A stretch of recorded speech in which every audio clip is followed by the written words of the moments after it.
স্বাগত প্রবাসের সংবাদে সঙ্গে আছি আমি শাহরিয়ার অঙ্কুর। দেখছিলেন বিআরবি কেবল সংবাদ শিরোনামগুলো। এবারে বিস্তারিত। আজ নিউ ইয়র্ক সিটি নির্বাচন জরিপে এগিয়ে থাকা জোহরান মামদানি শহরটিতে প্রথম মুসলিম এবং দক্ষিণ এশীয় মেয়র নির্বাচিত হওয়ার প্রবল সম্ভাবনা তৈরি করেছেন। ডেমোক্রেট এই রাজনীতিকের সম্ভাব্য জয়রথ থামাতে অদৃশ্য প্রার্থী হয়ে লড়ছেন ডোনাল্ড ট্রাম্প। সিবিএসকে দেওয়া এক সাক্ষাৎকারে মার্কিন প্রেসিডেন্ট বলেন, এই কমিউনিস্ট জয়ী হলে তার প্রিয় শহর নিউ ইয়র্ক ধ্বংস হয়ে যাবে। ৩৪ বছর বয়সী মামদানি শুধু নিউ ইয়র্কেই এক শতাব্দীরও বেশি সময়ের মধ্যে সর্বকনিষ্ঠ মেয়রই নন, বরং প্রথম মুসলিম ও দক্ষিণ এশীয় নেতা হতে চলেছেন। বিভিন্ন জরিপ ছাড়াও আগাম ভোটে এমন আভাসই মিলছে। বিশ্বের রাজধানী খ্যাত এই শহরে প্রথমবার মার্কিন রাজনীতির ধারার বিপরীতমুখী একজন ভিনদেশী এই সম্ভাবনা জাগিয়েছেন, এমন তথ্যই দিচ্ছে বিভিন্ন মার্কিন গণমাধ্যম। তবে মামদানিকে একজন ভয়ঙ্কর মানুষ আখ্যা দিয়ে তাকে বর্জনের আহ্বান জানিয়েছেন প্রতিদ্বন্দ্বী এন্ড্রু কুমো। সারা জীবন ডেমোক্রেটিক পার্টির সদস্য থাকলেও কুমো বাছাই পর্বে পরাজিত হয়ে এখন স্বতন্ত্র প্রার্থী হিসেবে লড়ছেন। মামদানিকে অবৈধ অভিবাসী আখ্যা দিয়ে তার নির্বাচনী প্রতিশ্রুতির তীব্র সমালোচনা করেন রিপাবলিকান প্রার্থী কার্টিস লিওয়া। মামদানির কট্টর সমালোচনা করেন মার্কিন প্রেসিডেন্টও। সিবিএসকে দেয়া এক সাক্ষাৎকারে নিউ ইয়র্ক সিটি নির্বাচনে মামদানির জয়ের সম্ভাবনায় আবারও শঙ্কা প্রকাশ করেন Donald Trump. Zohran Mamdani is the communist, not socialist, communist. He's far worse than a socialist. আর মামদানি বলেছেন, মার্কিন প্রেসিডেন্টের এমন মন্তব্য প্রগতিশীল রাজনীতিবিদদের তো বটেই, উদীয়মান প্রজন্মকেও ভয় দেখানোর শামিল। And he lied again and again when he said that our movement seeks to তবে এত নেতিবাচক মন্তব্যের পরেও জোহরান মামদানির জয়রথ থামানোর সম্ভাবনা ক্রমেই ক্ষীণ হয়ে আসছে। বরং দক্ষিণ এশীয় বংশোদ্ভূত এই রাজনীতিকের প্রতি অভিবাসী সহ ইহুদি তরুণদের সমর্থন বাড়ছে। নিউ ইয়র্ক ছাড়িয়ে জাতীয় মুখ হয়ে উঠছেন এই ডেমোক্রেট রাজনীতিক। আসমাতুলি, নিউজ 24। নিউ ইয়র্কের মেয়র নির্বাচনে প্রতিদ্বন্দ্বী প্রার্থীদের মধ্যে এগিয়ে আছেন ডেমোক্রেটিক দলের প্রার্থী ও নিউ ইয়র্ক স্টেট অ্যাসেম্বলির সদস্য জোহরান মামদানি। সর্বশেষ জনমত জরিপে অন্যান্য প্রার্থীদের তুলনায় তিনি উল্লেখযোগ্য ব্যবধানে এগিয়ে রয়েছেন। বিশেষ করে তরুণ প্রজন্ম ও সোশ্যাল মিডিয়ার কল্যাণে তিনি পৌঁছে গেছেন জনপ্রিয়তার শীর্ষে।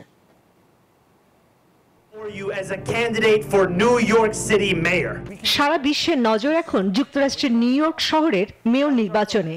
এর মূল কারণ, এই নির্বাচনে জয়ের সম্ভাবনা একজন মুসলিম প্রার্থীর, যাকে ঠেকাতে কোমর বেঁধে নেমেছেন স্বয়ং মার্কিন প্রেসিডেন্ট ডোনাল্ড ট্রাম্প এবং ইসরায়েলি ইহুদি লবি। বিরোধীদের সমস্ত বাধাকে বৃদ্ধাঙ্গুল দেখিয়ে জয়ের পথে কয়েক ধাপ এগিয়ে জোহরান মামদানি। ভিন্ন ধর্মীয় প্রচারণা চালিয়ে এরই মধ্যে নিউ ইয়র্কবাসী নজর কেড়েছেন তিনি। বেশিরভাগ জনমত জরিপে অন্যদের চেয়ে বড় ব্যবধানে এগিয়ে আছেন তিনি। প্রেডিকশন ওয়েবসাইটের হিসেবে মুসলিম এই রাজনীতিবিদদের জেতার সম্ভাবনা অন্তত 95%। নিউ ইয়র্ক সড়কে হেঁটে হেঁটে মানুষের বাড়ি বাড়ি গিয়ে তুলে ধরেছেন নিজের ভবিষ্যৎ পরিকল্পনা। তার হয়ে কাজ করছে 22,000-এরও বেশি তরুণ স্বেচ্ছাসেবক। মামদানি প্রতিশ্রুতি দিচ্ছেন, তিনি জিততে পারলে বিনামূল্যে ভ্রমণ করা যাবে পাবলিক বাসে, কমানো হবে শহরের বাস ভাড়া, শিশুদের জন্য দেয়া হবে সার্বজনীন স্বাস্থ্যসেবা। এসব প্রতিশ্রুতি বাস্তবায়ন নিয়ে অনেকে শঙ্কা প্রকাশ করলেও মামদানি বলছেন, বিত্তবানদের সম্পদের উপর বাড়তি কর নির্ধারণ করে অতিরিক্ত অর্থের যোগান দিবেন তিনি। তার ধারণাগুলো খুবই চমৎকার। আর্থিক দিক থেকে বিবেচনা করলে মামদানির করা প্রতিশ্রুতিগুলো পালন করা একটু কঠিনই হবে। বাসে ভ্রমণে অর্থ না লাগলে সংশ্লিষ্ট কর্মীদের বেতন দেওয়াটা কঠিনই হবে। সবকিছু বিনামূল্যে হলে প্রয়োজনীয় খরচ তিনি কিভাবে মেটাবেন সেটি ভাববার বিষয়। ইতিমধ্যে নির্বাচনী বিতর্কে অ্যান্ড্রু কুমোর সাথে দ্বন্দ্বে জড়িয়ে কয়েক দফা আলোচনায় আসেন জোহরান। সেই বিবাদ উল্টো মামদানির গ্রহণযোগ্যতাই বাড়িয়েছে। জনমত জরিপ সত্য হলে নিউ ইয়র্কে প্রথম মুসলিম মেয়র হয়ে ইতিহাস গড়তে যাচ্ছে এই তরুণ। চন্দ্রা, নিউজ 24। মালদ্বীপের উত্তরাঞ্চলীয় হানিমাধু দ্বীপে প্রায় 2000 প্রবাসী বাংলাদেশিদের স্বতঃস্ফূর্ত অংশগ্রহণে সম্পন্ন হয়েছে ভ্রাম্যমাণ কনসুলার ক্যাম্প। রাজধানী মালেতে প্রবেশাধিকার ছাড়াই পাসপোর্ট নবায়ন সহ বিভিন্ন কল্যাণমূলক সেবা গ্রহণ করতে পেরে আনন্দিত প্রবাসীরা। প্রবাসী কল্যাণমূলক সেবা আরও সহজলভ্য করতে ভবিষ্যতে মালদ্বীপের অন্যান্য দ্বীপেও এমন ক্যাম্প আয়োজনের পরিকল্পনা রয়েছে। মালদ্বীপ থেকে ইমরান তালুকদারের তথ্যচিত্রের ডেস্ক রিপোর্ট।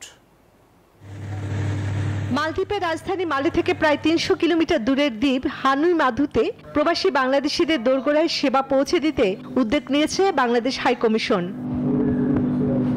2 দিনব্যাপী এই সেবা কার্যক্রমে অংশ নেয় হাইকমিশনের 5 সদস্যের প্রতিনিধি দল।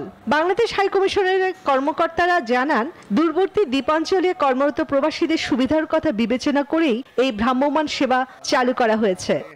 আমাদের যারা প্রবাসী বাংলাদেশি বৃন্দ এখানে রয়েছেন তাদের জন্য আমাদের যে কনসুলার সেবা এবং কল্যাণ সেবা সেটিও আমরা এখানে চালু করেছি।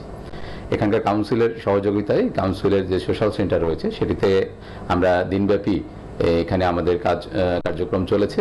সেখানে আমাদের প্রবাসী ভাইয়েরা তাদের ই পাসপোর্ট এবং ওয়েজার্নাস কল্যাণ বোর্ডের যে সেবাটি রয়েছে মেম্বারশিপ কার্ড সেটি তারা নিবন্ধন করেছেন।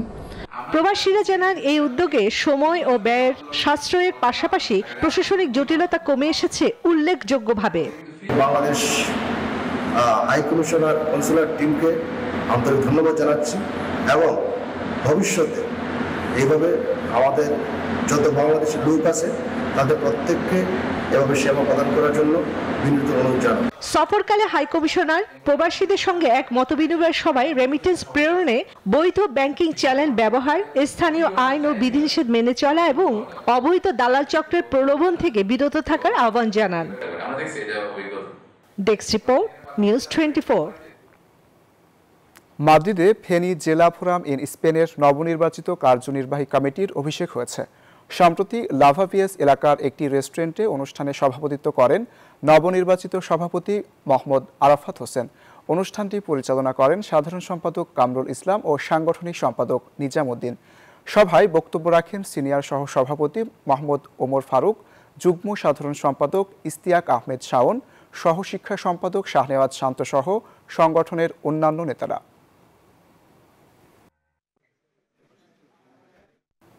মিশিগানে বাংলাদেশের জনপ্রিয় ব্যান্ড অর্থহীনের কনসার্ট অনুষ্ঠিত হতে যাচ্ছে আগামী 8 নভেম্বর। অনুষ্ঠানটি আয়োজন করছে ডার্ক ওয়েভ প্রেজেন্টস, যার ভেন্যু নির্ধারণ করা হয়েছে ওয়ারেন সিটি রোডের আনন্দমঞ্চ অডিটোরিয়ামে। এই কনসার্ট উপলক্ষে সম্প্রতি হ্যামটার্মাক সিটির রেস্টুরেন্ট সংবাদ সম্মেলনের আয়োজন করা হয়। আয়োজক কমিটির সদস্য আবির রহমান অনুষ্ঠানের সার্বিক প্রস্তুতি ও আয়োজনের বিস্তারিত তুলে ধরেন। কনসার্টে প্রধান আকর্ষণ হিসেবে অর্থহীনের পাশাপাশি আরও 5টি জনপ্রিয় band Dark Wave, Rack in the Back, Rafi Alam ও বারুদ অংশ নিচ্ছে।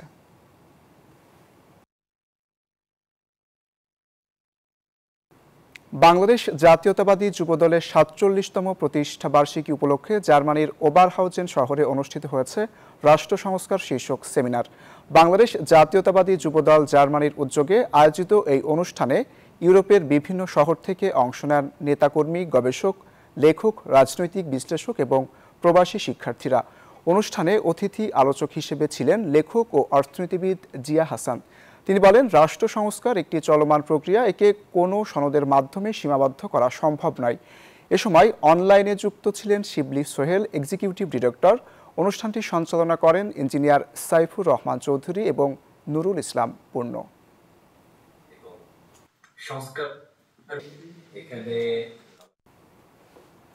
লেবাননে বাংলাদেশ জাতীয়তাবাদী যুবদলের 47তম প্রতিষ্ঠাবার্ষিকী উদযাপন ও দেশনায়ক তারেক রহমানের প্রস্তাবিত 31 দফা রাষ্ট্র কাঠামো মেরামত শীর্ষ আলোচনা সভা অনুষ্ঠিত হয়েছে। বাংলাদেশ জাতীয়তাবাদী যুবদল কেন্দ্রীয় আহ্বায়ক কমিটির আয়োজনে অনুষ্ঠানে সভাপতিত্ব করেন আহ্বায়ক আনোয়ার হোসেন আকুন। প্রধান অতিথি ছিলেন বিএনপি লেবানন শাখার আহ্বায়ক জাকির হোসেন। প্রধান বক্তা ছিলেন সদস্য সচিব মোহাম্মদ সৈয়দ আলম, আর সঞ্চালনায় ছিলেন সিনিয়র যুগ্ম আহ্বায়ক আলামিন ইজ্জত। ভার্চুয়ালি শুভেচ্ছা বক্তব্য দেন বিএনপির ভারপ্রাপ্ত চেয়ারম্যান তারেক রহমান ও মহাসচিব মির্জা ফখরুল ইসলাম আলমগীর। লেবাননের বিভিন্ন প্রান্ত থেকে বিএনপি ও অঙ্গ সংগঠনের নেতাকর্মীরা অংশ নেন এই আলোচনা সভায়। ফ্রান্সের আন্তর্জাতিক সার্বজনীন বৌদ্ধবিহারে ধর্মীয় ভাবগাম্ভীর্যের মধ্য দিয়ে কঠিন চিবর দান অনুষ্ঠিত হয়েছে। প্যারিসের উপকণ্ঠ ববিনিয়র লা ভিলা মিলনায়তনে রবিবার দিনব্যাপী এ দানোত্তম চিবর দান অনুষ্ঠান হয়। অনুষ্ঠানে সভাপতিত্ব করেন ফ্রান্স বুদ্ধগয়া প্রজ্ঞাবিহারের প্রতিষ্ঠাতা ও অধ্যক্ষ ভদন্ত প্রজ্ঞাবংশ মাহাতের। প্রধান অতিথি ছিলেন চট্টগ্রাম কাতালগঞ্জ নবপণ্ডিত বিহারের অধ্যক্ষ অধ্যাপক ডক্টর উপানন্দ মাহাতের। এছাড়া উপস্থিত ছিলেন ফ্রান্স বিশ্ব শান্তিধান কেন্দ্রের অধ্যক্ষ বিদ্যাবারিধি ডক্টর বরসম্ভ, বাংলাদেশ ভিক্ষুণী সংঘের প্রধান ভিক্ষুণী গৌতমী এবং ফ্রান্স আন্তর্জাতিক সার্বজন বৌদ্ধ বিহারের পরিচালক ভদন্ত বুদ্ধপ্রিয় থের। আয়োজকরা জানান, প্রতি বছরের মতো এবারও প্রবাসী বৌদ্ধ সম্প্রদায়ের মিলন মেলায় পরিণত হয় এই আয়োজন।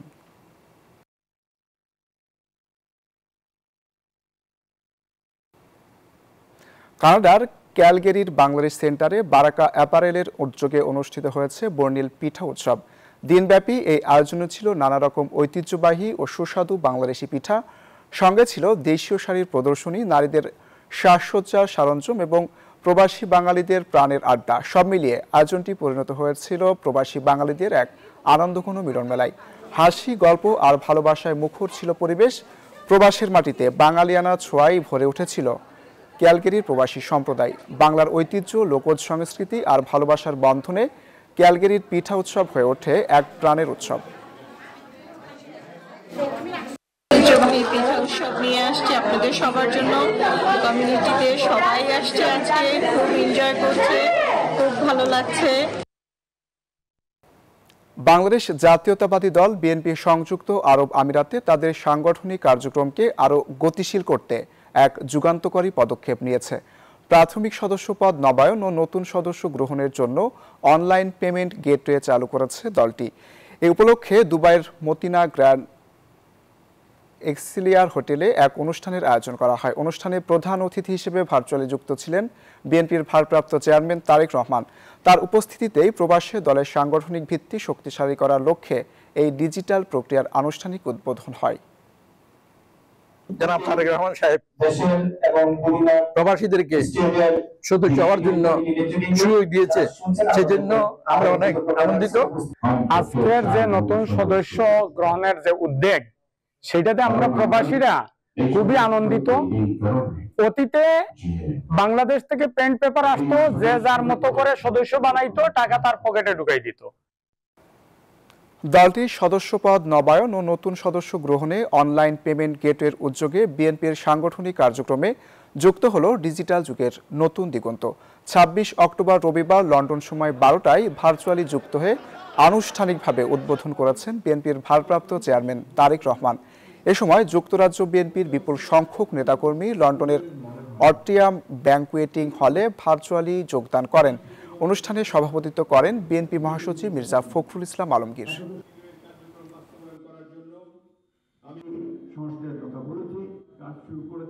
ত্রয়োদশ জাতীয় সংসদ নির্বাচনে 237 আসনে প্রার্থী ঘোষণা করেছে বিএনপি। 3টি আসনে প্রার্থী হয়েছেন দলটির চেয়ারপারসন খালেদা জিয়া, আর ভারপ্রাপ্ত চেয়ারম্যান হয়েছেন একটি আসনের প্রার্থী। গণঅভ্যুত্থানের শরিক দলগুলোর জন্য ছাড় দিয়েছে 63টি আসন। দলটির স্থায়ী কমিটির সদস্যরা জানান, কোনো আসনে বিদ্রোহী প্রার্থী থাকবে না। বিএনপি চেয়ারপারসন বেগম খালেদা জিয়া আগামী নির্বাচনে প্রার্থী হচ্ছে এই ঘোষণার পর উপস্থিত নেতারা এভাবেই উচ্ছ্বাস প্রকাশ করেন। শুধু দিনাজপুর নয়, ফেনী 1 ও বগুড়া 7 এই 3টি আসনে লড়বেন তিনি। শারীরিক পরিস্থিতি বিবেচনায় শেষ পর্যন্ত তিনি প্রার্থী হবেন কিনা এ নিয়ে যে সংশয় ছিল তার অবসান হলো। প্রায় 2 দশক ধরে দল ও নির্বাচন পরিচালনায় ওতপ্রোতভাবে জড়িত থাকলেও কখনো সরাসরি ভোটের মাঠে প্রার্থী হননি ভারপ্রাপ্ত চেয়ারম্যান তারেক রহমান। এবার প্রথমবারের মতো বগুড়া 6 সদর আসন থেকে প্রার্থী হচ্ছেন। এটা তার মা খালেদা জিয়ার আসন হিসেবেই পরিচিত। চেয়ারপারসনের কার্যালয়ে স্থায়ী কমিটির বৈঠকে লন্ডন থেকে ভার্চুয়ালি যুক্ত হয়ে সভাপতিত্ব করেন বিএনপির ভারপ্রাপ্ত চেয়ারম্যান তারেক রহমান। প্রায় 5 ঘন্টার বৈঠকে জাতীয় সংসদ নির্বাচনে বিএনপির 237 আসনে প্রার্থী বাছাই করা হয়। পরে বিএনপি মহাসচিব মির্জা ফখরুল ইসলাম আলমগীর সেই তালিকা ঘোষণা করেন। জানান, বাকি আসনগুলোর প্রার্থী জোট শরিকদের সঙ্গে আলোচনার পর চূড়ান্ত করা হবে। আমি অবগত বলছি, যেটা হচ্ছে আমাদের সম্ভাব্য প্রার্থী তালিকা।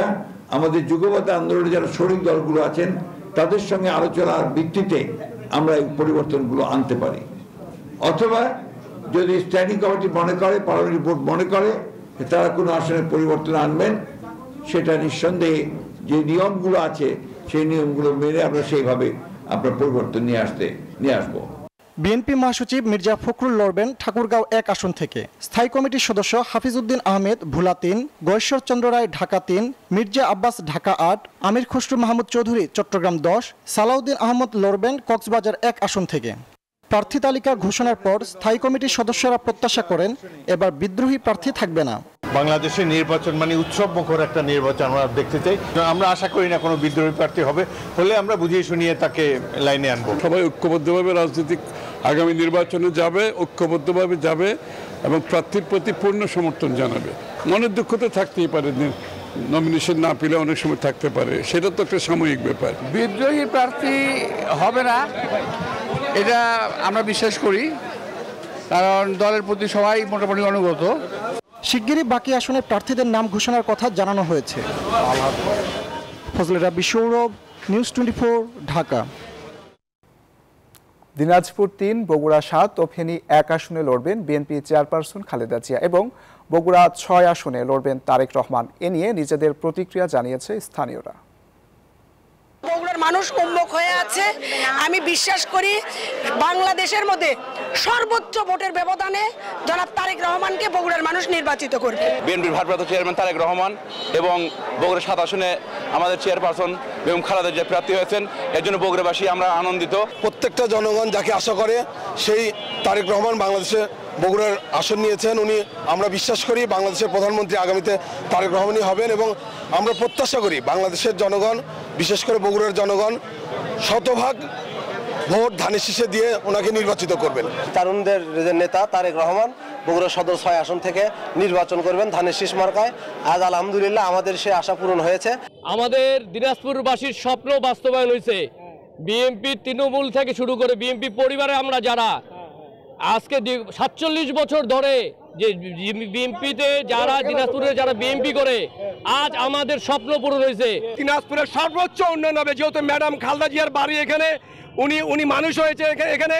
আমরা সবাই ম্যাডামকে ভালোবাসি, আমরা বিপুল ভোটে ম্যাডামকে বিজয় করবো ইনশাআল্লাহ। সদর 3 থেকে নির্বাচন করবে এবং আমরা এটা আমাদের এটা প্রাণের দাবি ছিল এবং আমরা আমাদের যে চাওয়া পাওয়া এটা আমরা পাই গেছি ইনশাআল্লাহ। আশা করি যে এখন থেকে অন্যান্য সম্ভাব্য সকল প্রার্থী আপনার নেমে যাবে একজন প্রার্থীর পক্ষে, দল যাকে মনোনয়ন দিয়েছে। জাতীয় নাগরিক পার্টি এনসিপির আহ্বায়ক নাহিদ ইসলাম আগামী জাতীয় সংসদ নির্বাচনে ঢাকা 11 আসন থেকে প্রতিদ্বন্দ্বিতা করবে বলে শোনা যাচ্ছে।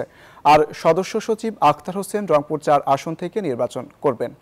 সোমবার রাতে দলটির শীর্ষ কয়েকজন নেতা নিউজ 24-কে এ তথ্য জানান। মুখ্য সমন্বয়ক নাসিরউদ্দিন পাটোয়ারি ঢাকা 18 থেকে নির্বাচনে অংশগ্রহণ করবে বলে তিনি নিজেই জানিয়েছেন। এনসিপির জ্যেষ্ঠ যুগ্ম মুখ্য সমন্বয়ক আব্দুল হান্নান মাসুদ জানান, সার্জিস আলম পঞ্চগড় 1, হাসনাত আবদুল্লাহ কুমিল্লা 4, হান্নান মাসুদ নোয়াখালী 6 ও সারওয়াত তুষার নরসিংদী 2 থেকে নির্বাচন করবেন।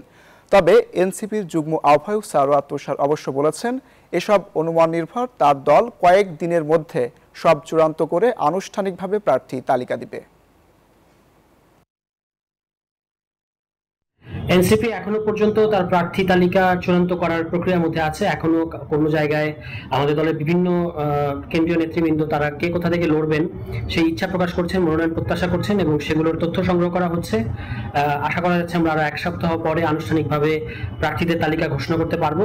তবে এই মুহূর্তে সোশ্যাল মিডিয়ায় কিংবা বিভিন্ন গণমাধ্যমে যে ব্রেকিং নিউজ চলছে যে বিভিন্ন প্রার্থিতার বিষয়ে, যে অমুক অমুক অমুক জায়গা থেকে লড়বেন, এটা আসলে আনুষ্ঠানিক কোনো ব্যাপার না। এটা কিছুটা অনুমানমূলক নিউজ করা হচ্ছে, কিংবা আগে যে যেখান থেকে কাজ করেছেন সেটার উপর সাংবাদিকদের কাছে যে ধরনের তথ্য আছে তার ভিত্তিতে এই ধরনের নিউজ করা হচ্ছে।